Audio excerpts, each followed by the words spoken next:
I love that. When I think, oh gosh, I love that so much because it's been so many times in like my own life in sales roles where I felt like there was this huge disconnect between, myself and like my fellow colleagues around the trenches actually selling the product and actually generating the money.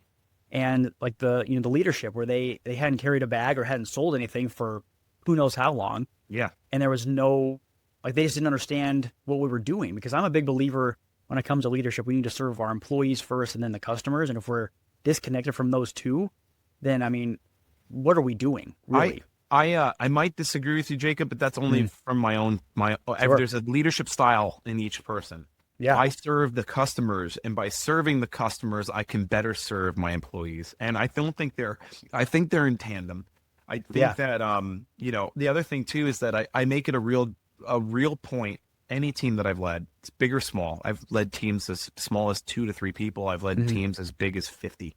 And I've had just as much success in both. And so what I'll tell you is that you want to create a relationship with your individual team. I used to Hmm. really believe in the fine line of leadership and like not crossing boundaries, and I don't believe in that anymore. I think that if Yeah. you're fully aligned with with the people on your team, and you're aligned to their career and you're aligned to their aspirations, and you care about them, you care about their families, you care about who's on, like, what's important to them.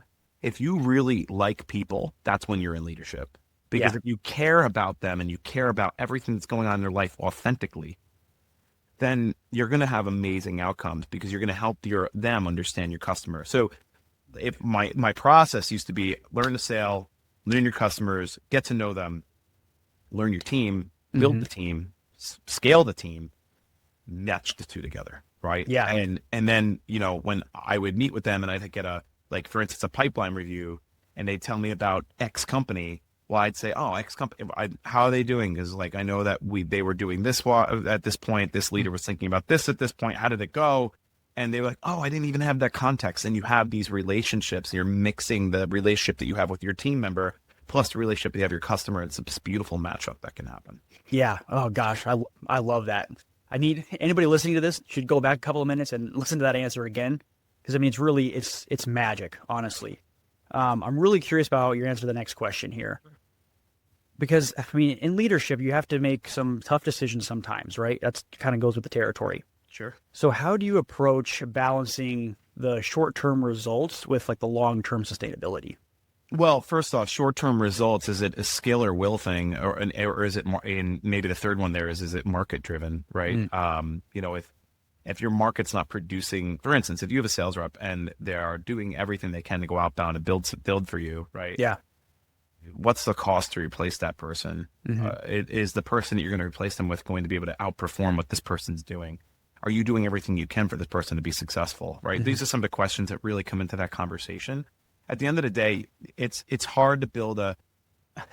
I'm going to say something really, really, really. There'll be a lot of challenge to it, but here's how I think of the workforce, right? Of sellers, there's 10% of sellers that don't belong in sales. Mm, They belong doing something else. yeah.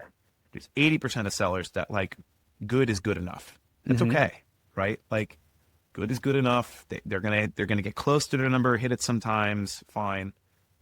Then you have 9% of sellers that live above the fold. They are hitting that goal every single time. They can't live without hitting goal.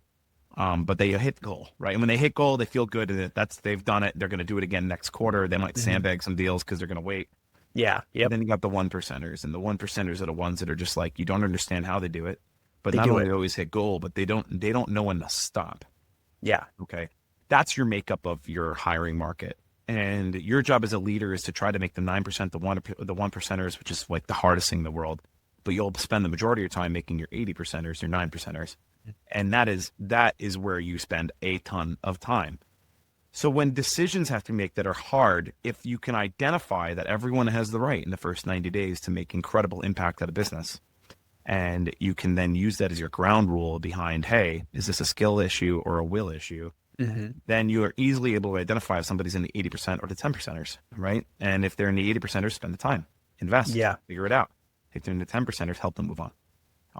And I like to say too that like if the tide internally, if there's a lot of conversation internally above you about performance on a specific individual, and there's too much sun being cast on that individual, at some point there's not going to be the ability for that individual, no matter how great they're doing, to climb out of the hole they're in.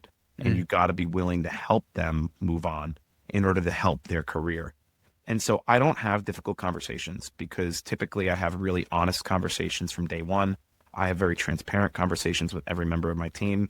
And so when I'm helping somebody move on, it's usually something where mutually everyone feels happy about it. Like they're excited to move on to the next thing. And we don't have to be nasty about it, right? In SaaS, we have these things called at-will employment, and you can be fired at any minute for any reason. And I always drives me crazy where someone's like, I got fired and I have no idea. I never saw it coming.